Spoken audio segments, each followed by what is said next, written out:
we should just have the miracles, not the people.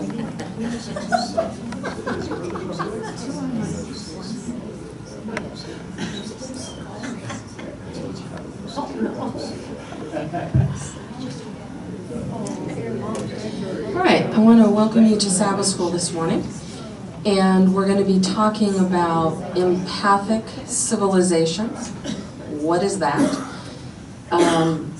The talk this morning is based on a 10-minute video that we're going to share with you, and I actually found a book this thick. This is supposed to be about 4 inches, that is entitled Empathic Civilization. I've read maybe 2 chapters. I have other things I need to do. Basically, this man has gone back into history and has written about the differences across written history. And with the historians in the room, I'm not going to do that.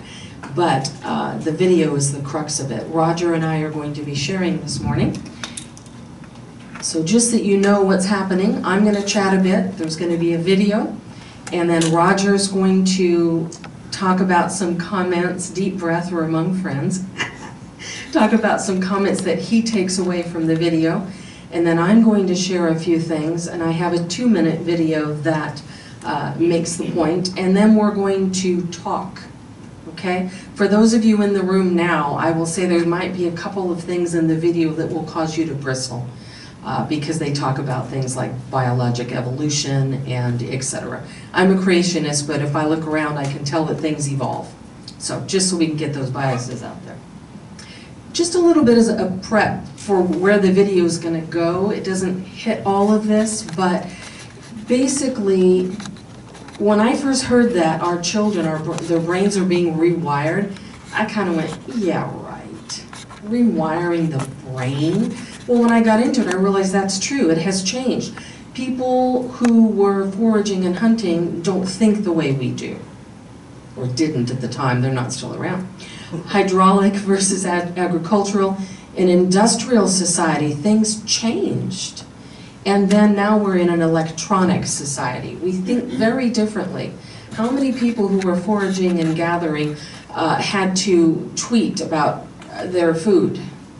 Or, you know, every little thing going out. There was an oral culture, a lot of mythology that came out of that.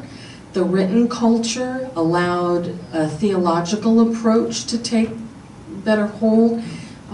People could read the Bible for themselves once that was translated and no longer had to rely on just one person's opinion. And then an electronic culture. We get more into the ideological approach. Not that we get rid of the theological, but these are just some of the changes that have occurred over time, and our brains are different. People in a medieval era maybe never were more than 5 miles from their home. Never, ever. How many of you have been out of the country? Okay. Big difference in what you find and the cultural norms and things when you're out of the country. And even if you've never been out of the country, the different things that you have read or seen on television, etc. Very different. A little bit, he's going to talk about mirror neurons. And a lot of people feel this is the most important discovery in the last decade as far as neuroscience is concerned. Basically what happens is if I see you getting hurt, it's as though I'm getting hurt. How many times have you seen something happen on the television and you just flinch or even cover your eyes? Maybe you're watching a surgery and that's really not your thing. Mirror neurons. And he'll talk a little bit about monkeys. But they're responsible for a lot of the way we think and the way we respond to others. And a defect in this system is linked to autism and things along that line. That compassion, that connection can't happen because they have a defect in the mirror neuron. Okay, let's see if I can get this to play.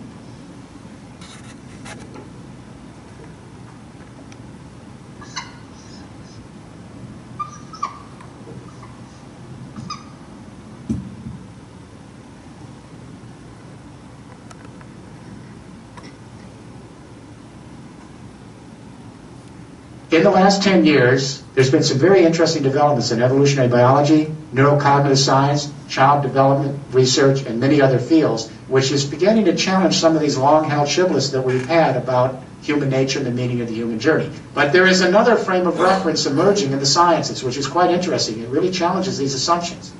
And with that, the institutions that we have created based on those assumptions, our educational institutions, our business practices, our governing institutions, etc. Let me take you back to the early 1990s, sleepy little laboratory in Parma, Italy, and scientists had a MRI brain scanning machine on a macaque monkey as the macaque monkey was trying to open up a nut. They wanted to see how the neurons would light up. So the monkey's trying to open up the nut, the neurons light up, and just by serendipity, and this is how science sometimes happens, a human being walked into the laboratory, I don't know if it was by mistake, and he was hungry, he saw the nuts and opened up one of the nuts and tried to crack it open. The macaque monkey was totally shocked because who was this invader in his laboratory? And he didn't move, he just gazed at this human trying to open up the nut, just like he had done a few seconds earlier. And then the scientist looked on the MRI brain scanner, the same exact neurons were lighting up when he observed the human being opening the nut as when the monkey opened the nut. And the scientists had not a clue as to what this was. They thought the MRI machine had broken. They then began to put MRI brain scanning machines on other primates, especially chimpanzees with our big neocortex. Then they went to humans. And what they found over and over again is something called mirror neurons. And that is that we are apparently soft-wired, some of the primates, all humans. We suspect elephants. We're not sure about dolphins and dogs. We've just begun. But all humans are soft-wired with mirror neurons so that if I'm observing you, your anger, your frustration, your sense of rejection, your joy, whatever it is, and I can feel what you're doing, the same neurons will light up in me as if I'm having that experience myself. Now, this isn't all that unusual. We know if a spider goes up someone's arm, and I'm observing it going up your arm, I'm going to get a creepy feeling. We take this for granted, but we are actually soft-wired to actually experience another's plight as if we were experiencing it ourselves. But mirror neurons are just the beginning of a whole range of research going on in neuropsychology and brain research and in child development that suggests that we are actually soft-wired, not for aggression and violence and self-interest and utilitarianism, that we are actually soft-wired for sociability, attachment, as John Bowlby might have said, affection, companionship, and that the first drive is the drive to actually belong. It's an empathic drive. What is empathy? It's very complicated. When little babies enter nursery and one baby cries, the other babies will cry in response. They just don't know why. That's empathic distress. It's built into their biology. Around 2.5 years of age, a child actually can begin to recognize himself in a mirror. That's when you begin to mature empathy as a cultural phenomenon.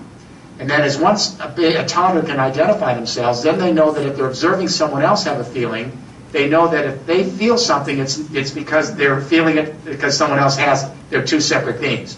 Selfhood goes together with empathic development. Increasing selfhood, increasing empathic development.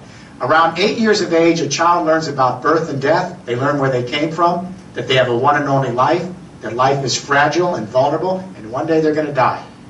That's the beginning of an existential trip. Because when a child learns about birth and death, and they have a one and only life, they realize how fragile and vulnerable life is. It's very tough being alive on this planet, whether you're a human being or a fox navigating the forest.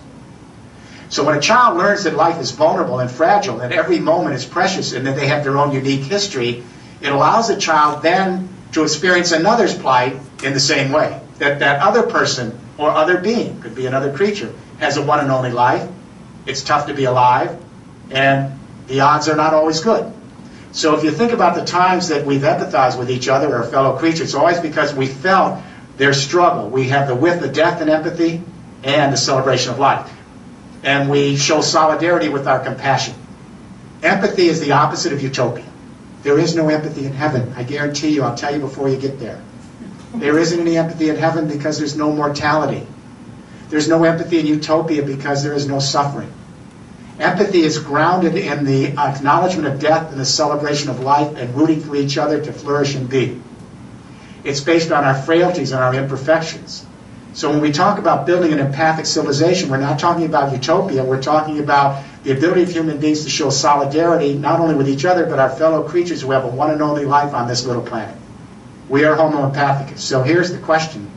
We know that consciousness changes in history. The way our brain is wired today is not the way a medieval serf's brain would be wired, and that their brain wouldn't be the same as the wiring of a forager hunter 30,000 years ago. So the question I asked at the beginning of this study 6 years ago is, how does consciousness change in history? Because I wanted to imagine the following proposition. Is it possible that we human beings who are soft-wired for empathic distress, is it possible we could actually extend our empathy to the entire human race as an extended family, and to our fellow creatures as part of our evolutionary family, and to the biosphere as our common community? If it's possible to imagine that, then we may be able to save our species and save our planet. And when I say to you tonight, if it's impossible to even imagine that, I don't see how we're going to make it. Empathy is the invisible hand. Empathy is what allows us to stretch our sensibility with another so that we can cohere in larger social units. To empathize is to civilize. To civilize is to empathize. With forage or hunter societies, communication only extended to the local tribe and shouting distance. Everyone over in the next mountain was the alien other. So empathy only extended to blood ties. When we went to the great hydraulic agricultural civilization, script allowed us to extend the central nervous system and to annihilate more time and space and bring more people together. And the differentiation of skills and the increasing selfhood not only led to theological consciousness, but empathy now extended to a new fiction. And that is, instead of just associating with one's blood ties, we detribalized and began association based on religious ties. So a new fiction, Jews start to see all other Jews as extended family and empathize with Jews. Christians start to see all other Christians as extended family and empathize with Christians. Muslims, the same. When we get to the 19th century, the Industrial Revolution, and we extend markets now to larger areas and create a fiction called the nation state. And all of a sudden, the Brits start to see others in Britain as extended family. The Germans start to see Germans as extended family. The Americans as Americans. There was no such thing as Germany. There was no such thing as France. These are fictions. But they allow us to extend our family so that we can have loyalties and identities based on the new complex energy communication revolutions we have that annihilate time and space. But if we have gone from empathy in blood ties to empathy in religious associational ties to empathy based on national identification, is it really a big stretch to imagine the new technologies allowing us to connect our empathy to the human race writ large in a single biosphere? On what reason would we stop here at the nation-state identity and only have ideological empathy or theological-based empathy or tribal-based blood tie empathy? We have the technology that allows us to extend the central nervous system and to think viscerally as a family, not just intellectually. When that earthquake hit Haiti, and then Chile, but especially Haiti, within an hour the Twitters came out, and within 2 hours some cell phone videos, YouTube, and within 3 hours the entire human race was in an empathic embrace coming to the aid of Haiti. If we were, as the Enlightenment philosophers suggested, materialistic, self-interested, utilitarian, pleasure-seeking, it couldn't account for the response to Haiti. Apparently, 175,000 years ago in the Rift Valley of Africa, there were about 10,000 anatomically modern human beings walking the grasslands, our ancestors. The geneticists located one database woman. It's a database line. Apparently, her genes passed to everyone in this room tonight. The other ladies didn't make it. Gets even more strange. They located a single male. This is a database line for genetics. They call him the Y chromosome Adam. Apparently a fairly potent guy. His genes passed to everyone in this room. So here's the news. 6.8 billion people at various stages of consciousness. Theological, ideological, psychological, dramaturgical. We're all fighting with each other with different ideas about the world, and well, guess what? We all came from two people. The Bible got this one right. We could have come from many, but the point is we have to begin thinking as an extended family. We have to broaden our sense of identity. We don't lose the old identities of nationhood and our religious identities and even our blood ties. But we extend our identity so we can think of the human race as our fellow sojourners and our other creatures here as part of our evolutionary family, and the biosphere as our community. We have to rethink the human narrative. If we are truly homo empathicus, then we need to bring out that core nature. Because if it doesn't come out and it's repressed by our parenting, our educational system, our business practice and government, the secondary drives come. The narcissism, the materialism, the violence, the aggression. If we can have a global debate, let it start here, from the British Royal Society for the Arts, which apparently you're doing, to begin rethinking human nature, to bring out our empathic sociability, so that we can rethink the institutions of society and prepare the groundwork for an empathic civilization.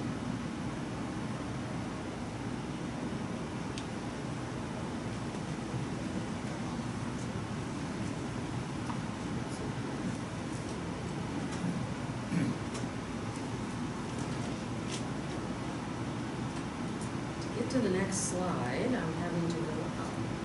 You want to keep me in YouTube forever. All right, Roger's going to come up.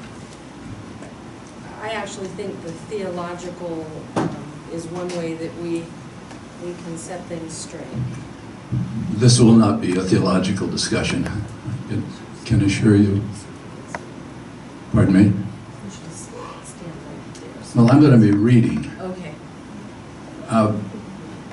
In giving a debate when I was a freshman in high school and preparing for it, my mother said to me, to open your debate, you might begin by saying, fellow countrymen, neighbors, fellow students, and friends, I stand before you because I cannot stand behind you. And that's kind of where I am right now. Anyway, I'm going to read this. It's a scrambling of thoughts, because I looked at this and considered what Laura had asked me to do. I struggled, as I usually do. And so this is what I put together, and I hope you can make some sense out of it. I'd like to begin by saying, let's put the concept of empathy to the world in context with the world as it is today. First of all, it appears the world is entering into a state of being which it has never experienced before. Now, this is my perspective. Life in the past has been hard, yes, but it is going to be a lot harder.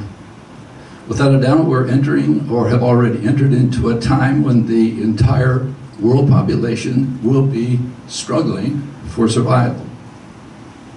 The whole world will be scrambling for the basics, for food, clothing, and shelter. It will be a time of little or no surplus, and surplus is what has allowed civilization to advance in the fields of the arts, the humanities, religion, and so forth. We are living in a world that was destined to fail right from the beginning. The industrial civilization that we are part of was destined to fail right from the start. It was baked into the cake, and there is no changing it. Industrial civilization is based on infinite growth. Our monetary system is based upon it. Population growth is essential for economic growth. Growth in goods and services is essential for, I'll put an initial here, I don't know what it stands for. All is based upon an infinite supply of non-renewable commodities such as iron ore, fossil fuels, water, land, and soil. Now it appears globalization is coming to an end due to primarily energy shortages. The world will, out of necessity, become more localized and less centralized because of limited energy supplies.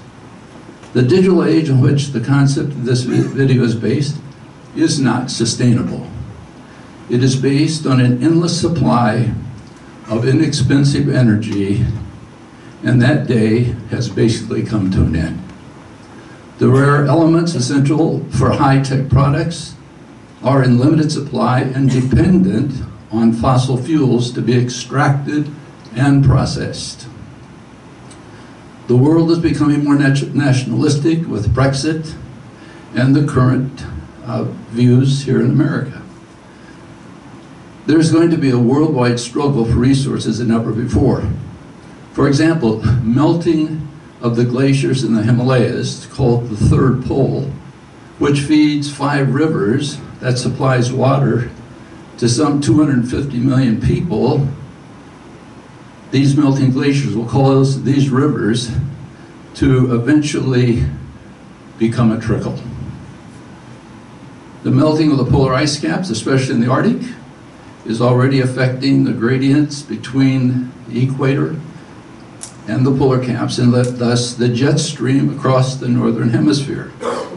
This is creating higher highs and lower lows, causing systems to stall, creating droughts and extreme weather conditions, and in time affecting crop production and ultimately our food supply.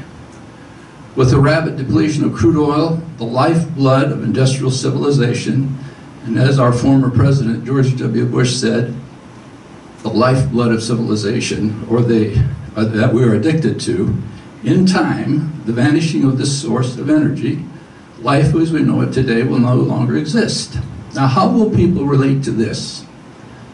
Will this biological phenomenon of mere neurons cause a starving world population to be empathetic and thus reduce the suffering and give emotional support to a people as they experience this collapse of industrial civilization? As the Earth's temperature rapidly gets warmer and warmer, causing larger and larger storms, rising sea levels that will inundate large coastal cities, causing a large refugee movement, causing worldwide famines due to habitat destruction and grains that will not grow because of that, will empathetic engineering within ourselves make that decline easier. When planes stop flying, ships stop sailing, trains stop running, trucks stop rolling, because the gas tanks are empty and will never be filled again, how will people react when food supplies are gone? Garbage is piling up. There is no water coming out of the tap. To extend empathy to the environment is good, but it is probably too late to really save the world. The tipping points have been passed, or nearly so, some would say, and to prevent it, it would take a worldwide national movement to make the changes in CO2 emissions necessary to save the planet. Nuclear waste is a huge threat to civilization. As the world economic structure crumbles due to climate change and energy constraints, the infrastructure needed to maintain the spent rods will no longer hold up. There are some 12,000 pools of spent rods that are essential to electricity and fresh water. Otherwise, they melt down. Empathy will not save the world from the collapse of industrial civilization.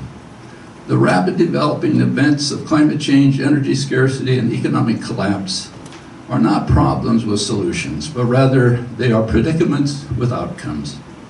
In my mind, how shall we therefore live? Hopefully, as the peoples of the world experience the effects upon more and more with each passing year, we will act with empathy and sacrifice our own influence for those who are suffering more than we. Hopefully, the dark side of our nature of narcissism, aggression, materialism, and aggression will not prevail. All of this brings into question the nature of man. Are we basically evil, in need of new birth, as Christianity teaches? Or are we basically good, but marred and in need of renewal and nurturing? Where does the work of God come into this picture? The presence of the Holy Spirit, the work of Christ in the life of the individual and the community. What paradigm is the church working from as we plan for the future? Unlimited growth or severe contraction to the basics of life, food, clothing, water, energy, and shelter? We're not going to stop on that note. But as he's mentioning, it probably is best to not have business as usual. If you've been watching the news, Donald Trump is now our president-elect, and there has been rioting in major cities. So here I stand before you saying that we are not softwired for aggression, while people roam the streets burning businesses and causing all kinds of problems. So I always bring it down to a personal level. I can't stand it when people talk about things and then, well, what does that mean to me? how do I apply that? What am I supposed to do? So how can I become more empathetic? I sometimes think those of us who teach here at Loma Linda University are too empathetic. There are times that we keep students on, and it would have been better for them and everyone if we had said, no, we're done with second chances, and you need to find a different career path. It's a fine line, a very fine line. And what can I do to help others be empathetic? What I wanted to share with you, this is a real short video, quintessential empathy.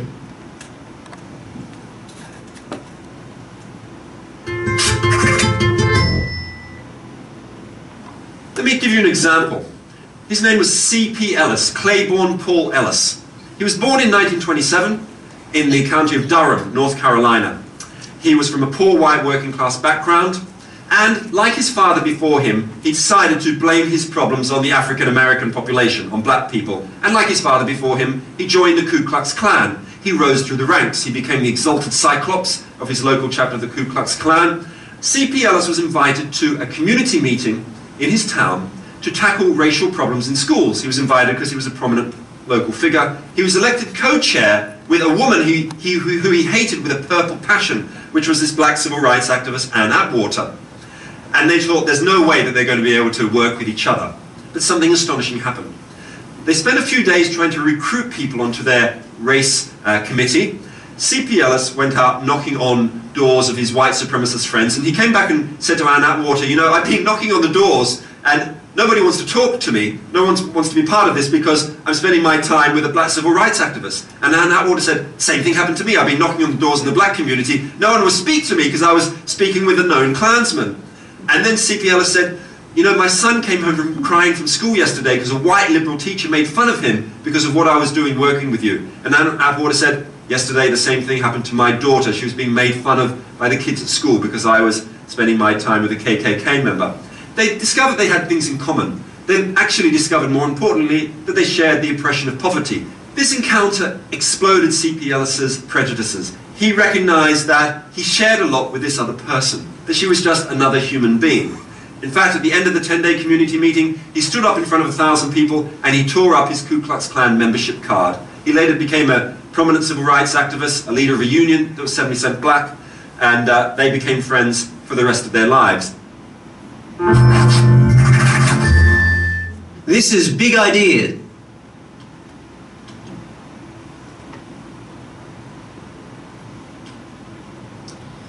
Okay, how do we prepare for an uncertain future? I can tell you, I get my water out of the tap, pour it through a filter to make it taste a little better, get the rocket fuel out of it. The only things I have planted in my garden are green onions, because the dogs eat everything else, so we put those in the front yard.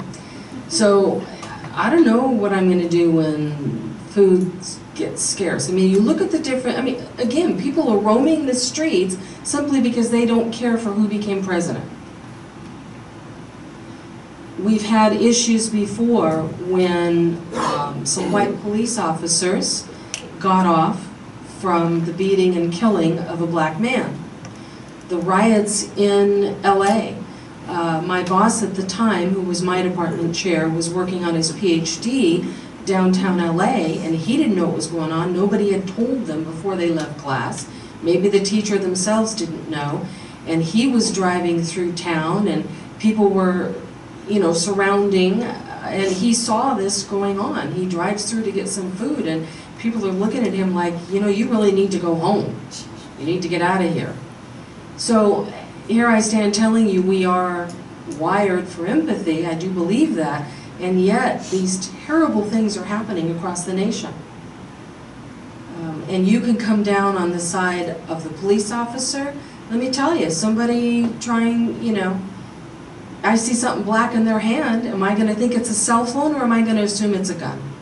I get it. So what are we going to do about that? How are we going to respond, and how are we going to cultivate empathy, and how do we reconcile the empathetic leanings with the obvious evil in the world? There is obvious evil on this planet, and what are we going to do? because I'm not quite as fatalistic as my friend Roger here, but I haven't done any research on it either. That's why I asked him to share that part of it. He and another individual had presented several months ago on this as well. So I wanted to give him a chance on that. So, okay, now I have the one mic, so I guess I can wander around and ask people, or can you hear him if he speaks? Let's try it. Okay.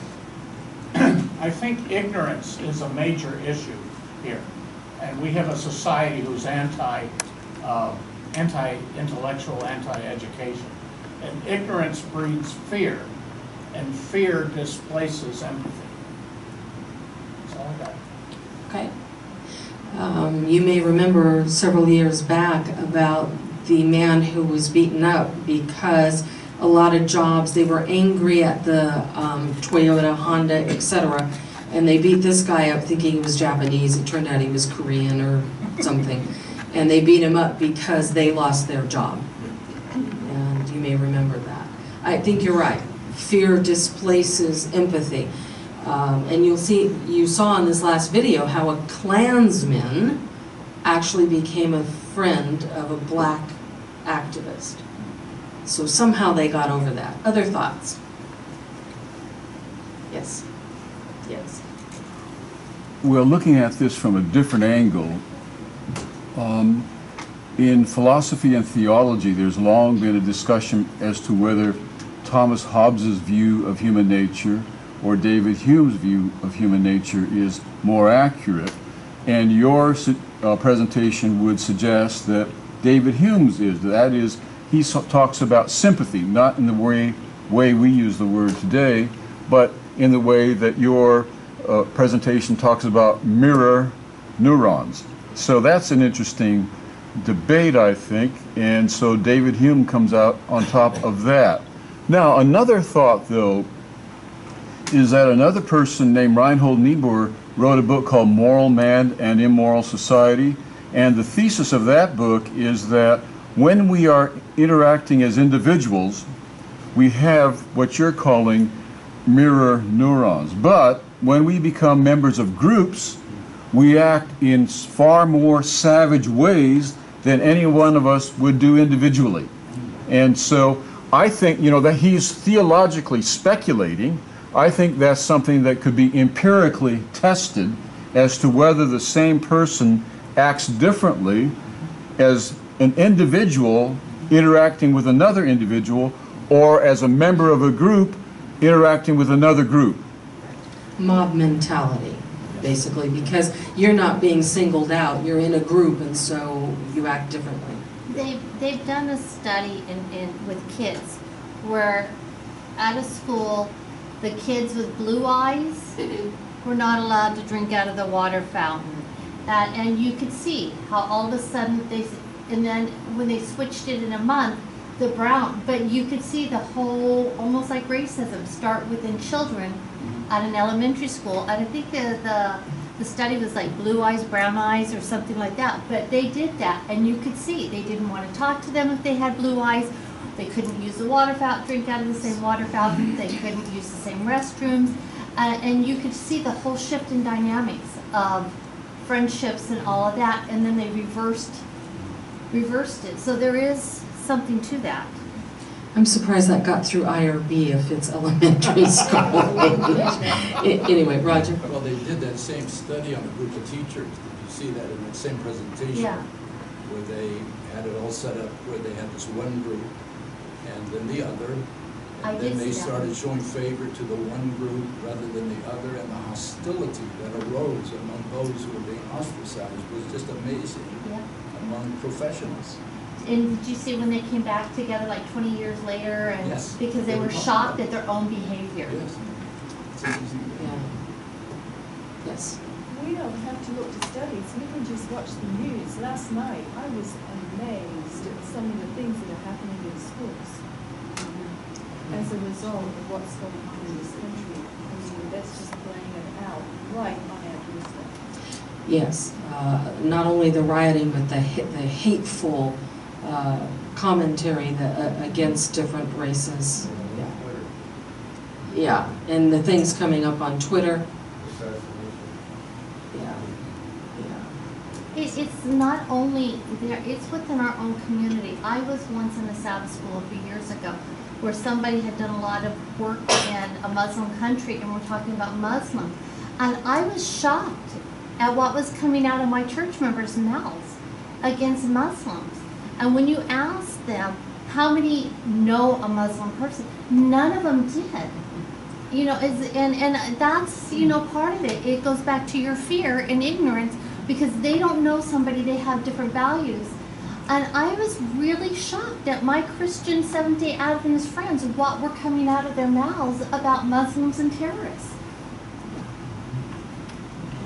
Oh, I was just going to go back to your illustration of the rioting. I think it started with peaceful demonstrations, and you go back to I don't know that it's the intent of the people who started the peaceful demonstrations for it to get violent, but I sense that people are coming in from outside and taking advantage of the opportunity to incite violence, you know, I would agree with that. And I thought I saw, did you have your hand up? No? Okay, Forrest? Excuse me, Laura, I'm going to ask everybody to speak up so that the camera can pick them up, please. Okay. Forrest, you can do that.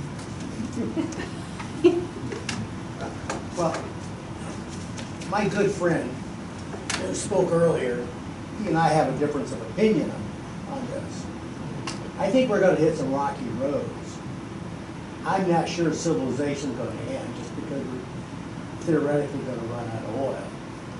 It's not primarily oil, it's global. And then we're looking at other types of energy, solar energy, wind energy. And I know there's troubles there, but it just seems throughout our evolutionary history, we've been able to adjust. You know, 150, 200 years ago, we were concerned because of whale oil was being limited. So I'm just saying is I'm not all that pessimistic, although I am concerned when the new energy secretary doesn't believe in global warming and things like that. And by the way, I don't think that people are rioting just because of a certain person was selected president. I think there's other issues that we need to take.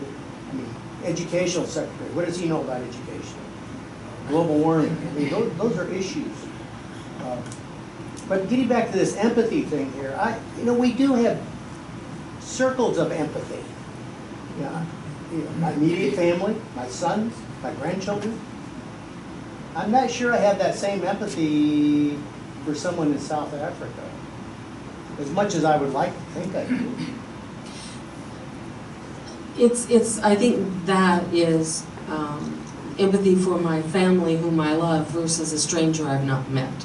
And yet if you saw that person on the street needing assistance, I lay odds you would assist.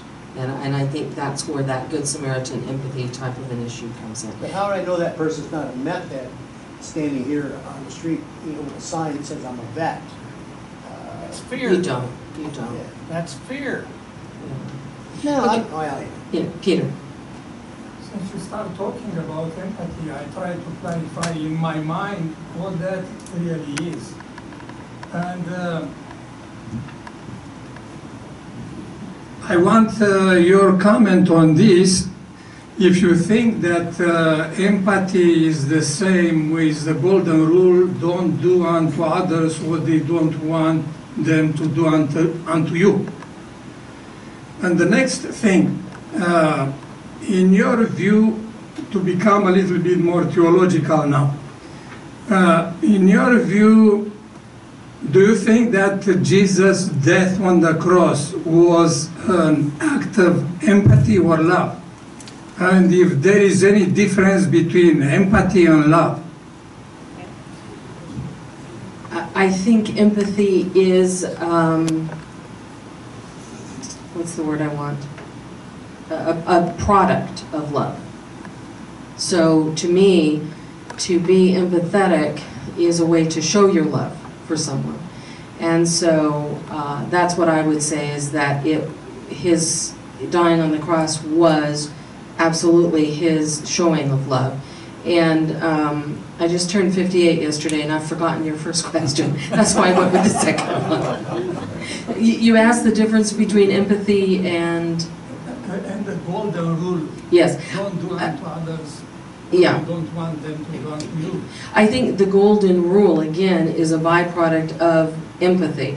It was, okay, you need to be empathetic or sympathetic or whatever we were calling it when that saying came up. And this now is the rule that came out of that.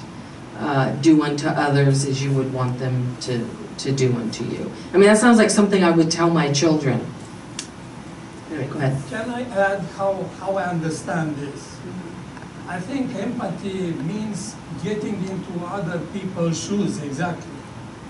Getting exactly into their situation, which I believe is something very difficult to do. Yes, and from what I've understood, the difference between sympathy and empathy, which I know you didn't ask, sympathy is, oh, I'm so sorry. And empathy might be, you know, I'm really sad that that occurred to you.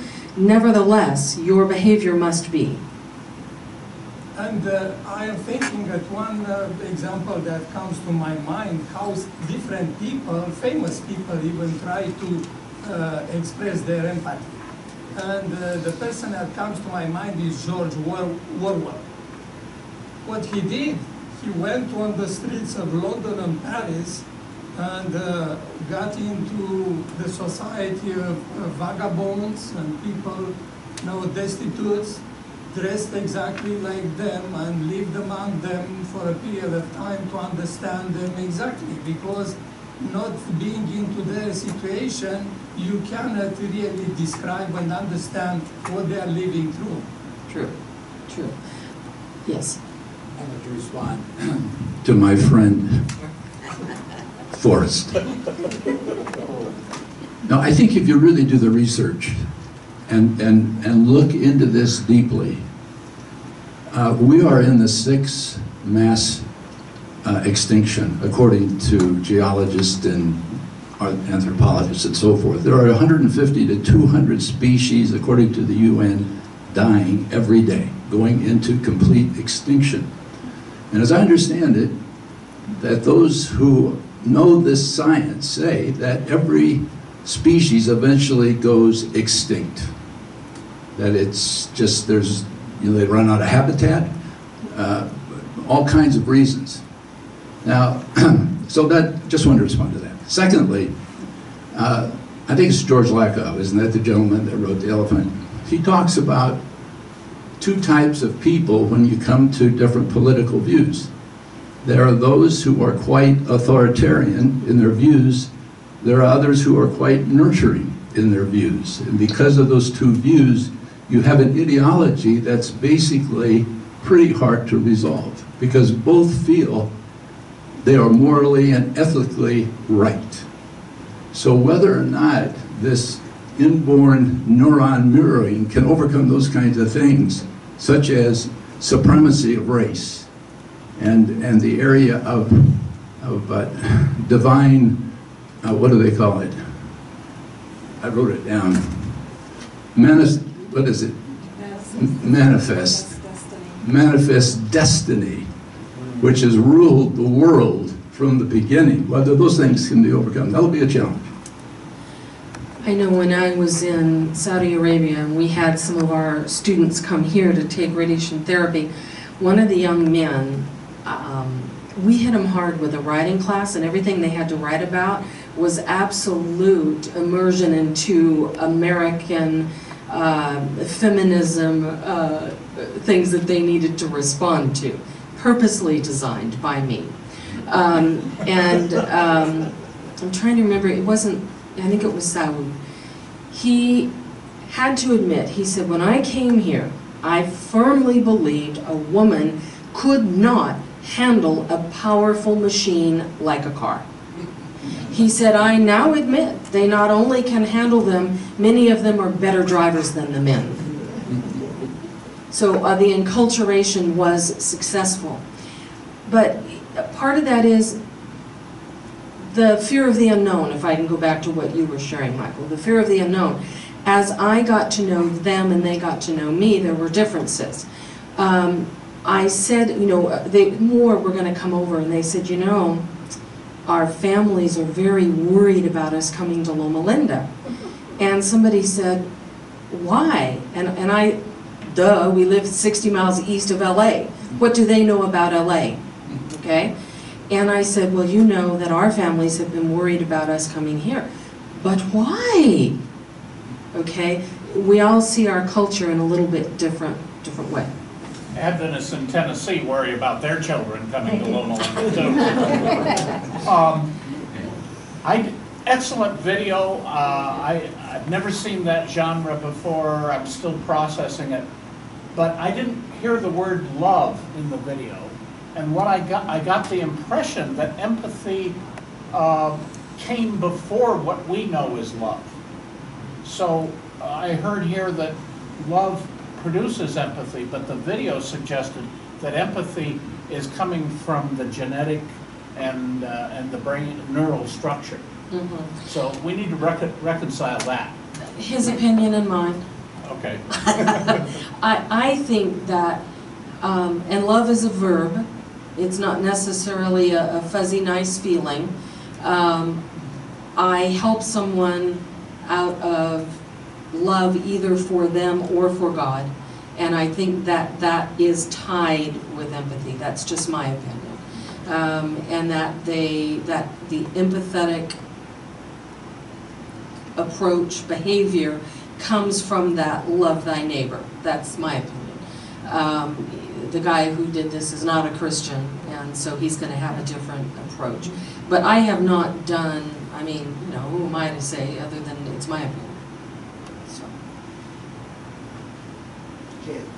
Oh, I just was thinking about, someone said, I think this morning, that human nature is inherently evil. I think of it as, you know, I think of human nature as, you know, the image of God is almost obliterated, but it is still there. And this was intriguing to me to see the research done on the mirroring between the two brains, and that I think that is maybe just evidence that God hardwired us to be empathetic to other people. And I also wanted to say that, you know, as you get to know people, the empathy will develop. I went and tutored a little family for 7 years in San Bernardino and just developed a tremendous amount of empathy for them and understanding where that whole mindset is coming from. People who've generation after generation been on welfare, you know.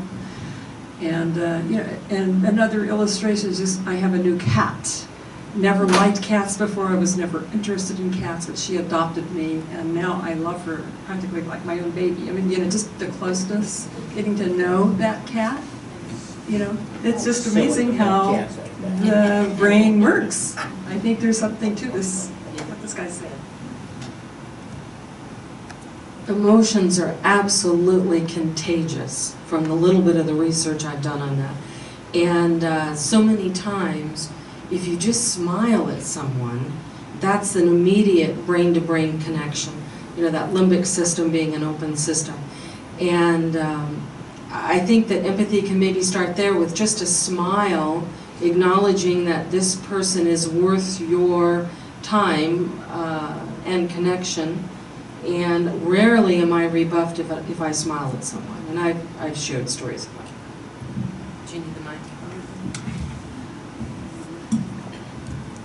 Sometimes I feel very overwhelmed with all the events going around in the world, especially the plight of many of the migrants trying to get across the Mediterranean. And I've often tried to diverge from all the events of the election because there's been very little in the news during the election time on, you know, the wars over there in Syria and Aleppo and Mosul and anyway, the migrant situation and so forth. And sometimes you feel very overwhelmed with, what can I do? Little old me here, sitting here in Loma Linda. What can I do? And you feel pretty helpless. But I think sometimes the very, very small things, if we all do the very, very small things, at least something good will come out of that. Last night I called a Muslim friend of mine just to see how he was doing through all this. And he just got a job recently, and I was very encouraged that he was even able to get a job in this climate, and a good job. And so anyway, but he was almost like he was lifting me up. He says, well, God's in control. And this is coming from my Muslim friend. And so I think if we just show that, you know, we care about other people, no matter who they are and where they're from, in very small ways, hopefully some good will come out of that.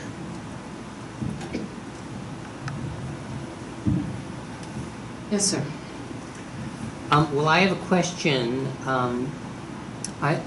Is it the case that for the argument of the video to hold together, it's necessary to see the change from, I think it was tribalism, hunter-gathering, tribalism, to religion-based, theological, nation-based, ideological, and now can we go global? Is it, and I'm not sure about this, but is it necessary for the argument to succeed to see the change from theological to ideological as progress? And if you don't think that the change from religion to nation is progress, then does the argument sort of fall apart? I think that the person who did the video would tell you that the hunter-gatherers are gone. The industrial is essentially gone. We're now in electronic. And that religion, I believe, in his mind, should be gone. Right. And that we should now be global. Right. And if you look at Europe, they did that some time ago, ignoring, you know, Britain's hiccup at the moment, and they all went to Europe, to the euro. And I know for the traveler that was much easier. I believe that is the argument he would make, is that, yeah, you might still have national boundaries, you might wish to build walls between them. You know, the joke being that Canada is going to build a wall, and for those expats who wish to go there, they'll charge us, and that's what they'll build the wall with. But I think that is that argument. To me, we still do have tribalism in the sense of, this is my family, and I'm going to treat them differently, and rightly so. I'm going to treat my family differently than I would my work family, differently than I would my university family, differently than I would a stranger on the street. If someone has an LLU badge, thank you. Although someone tried that on us, said, oh, I work at Loma Linda and they had scrubs, and I can't, I have a flat tire and I need some money. And when Ellen asked to see the person's badge, she started swearing like a trooper and wandered off. So anyway, I think that is the argument of the video, but I would say we can do the same thing and are better equipped to do it as Christians. That would be my argument, and Forrest and I'm not sure where I'm going with this, so you might have to help me with it.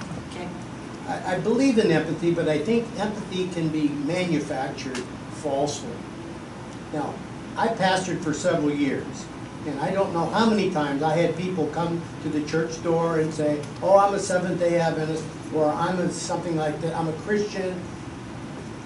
And all of a sudden, you're supposed to feel sorry for them. And it probably made that story up. I think we have to be careful, though, that our empathy doesn't trump, Displace? Displace, thank you, I like that. Strike that other word. Displace common sense. I would agree with you. I would agree with you. And you know, really, and in my work in trust services in the conference, I've seen so many people they've lost millions of dollars because some Adventist has got this big deal for them. Someplace in Texas or someplace somewhere. Oh, he's a Seventh-day Adventist brother, you know. And, yeah. No, I absolutely agree with So I you. think we have to be Yes. as wise as serpents and harmless as doves. Yeah, when Alan and I were at the Moreno Valley Church, we went to choir practice Friday night. My children were quite young. And this man was sitting on the church property. We had to walk right past him. He was obviously hungry. He was asking for money. Well, I gathered my chicks under my wings and went into the church and did a wide berth around him. Felt guilty about it, but I did it anyway because my duty was to the protection of my children. I don't know this man. My husband and the head deaconess went up and chatted with him, and they said, "Why do you want money?" And he said, "I'm hungry." And they said, "May we feed you?" And he said, "Please." Took him into the church kitchen, opened soup cans, whatever we happened to have there, and fed him till he could, eat no more, and sent him away with food. But my reaction was to protect my children, and I think that was an appropriate reaction. And then I said, "Alan, go tend to him." The warrior. And go ahead, you had your hand, and then Roger, I'll let you. I'm going to go, just a little quick story before I say what I say. Once here on one of these street corners, there was this little man who looked like he's an alcoholic or whatever, and it's like, you know what, I am going to give him money. If he wants to use it on alcohol, whatever he is, who am I to judge? And so I roll down my window, I get my purse, I get out my wallet, and I get a lecture from this little homeless man on how to give money because he didn't want me to get robbed. It's like you should always have some money in your ashtray, so you just pull out your dollar, you never pull out a wallet with your, I was amazed that here this man that I said, maybe he's going to use it for alcohol, lectured me on safety, on how to give money to the homeless. So, He had empathy. He had empathy. But what I was going to go back to is his diagram, is history shows that whenever things are moving faster than our mind can process things, like right now where the for us, we remember when the first TVs came out, let alone, all the things, the microwave, that our kids just take for granted. When things move so fast in a generation, you tend to go backwards.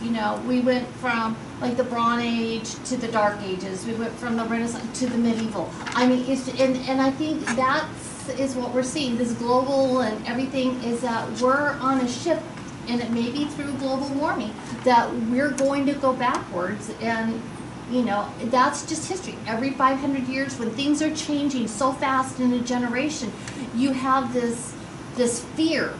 The fear of people of other nations, of other religions, and it causes this backlash, and it's there in history. Just a comment, I think that's true because the paradigm on which planning is done, is it a paradigm of continual infinite growth, or is it one of limits? And how real are we in the realities and facing that? And to me, economics is a process of taking raw materials from the earth, manufacturing and inventing goods and services beneficial to humanity, and then distributing them equally around the world. And I think if we look at it from a worldwide standpoint, that's what we should be aiming for. We got the resources in the ground or wherever. We've got the technology to make goods and services that enhance life. How well are they going to be distributed around the world in an equal way? That may be a part of it. Okay, thank you very much. Oh, well, one last comment. When dealing with empathy, how much does temperament... When dealing with empathy, how much does temperament and personality play into this, and also emotional intelligence? Therefore, isn't it on a continuum?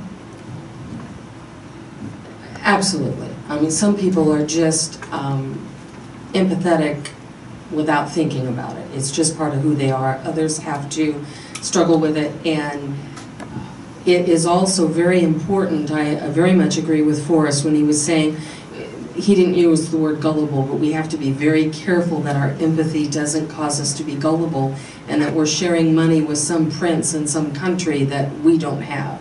And part of that is greed as well. Oh good, I can double my might. But yes, I think that there is a difference in temperament and emotional intelligence and how we respond, and sometimes empathy is that tough love, because an empathetic person can get right down to the nub of something rather than just being sympathetic. So we are out of time, and so let's do our... By the way, this program at 4 o'clock this afternoon, Dr. Chris Wright from London, to be here in the small auditorium. In the small amphitheater at 4 o'clock? There's Okay. a poster on the front, Laura. Okay. Lectures exploring visions in the Old Testament, economical, ethical, global, and missional. And we've missed the morning ones, but we have the one at 4 o'clock. So the whole earth is mine. So who knows, that might follow what we're doing. Okay, the benediction. The Lord bless you and keep you. The Lord make his face shine upon you and be gracious to you. The Lord lift up his countenance upon you and give you peace. We'll see you next week. Okay.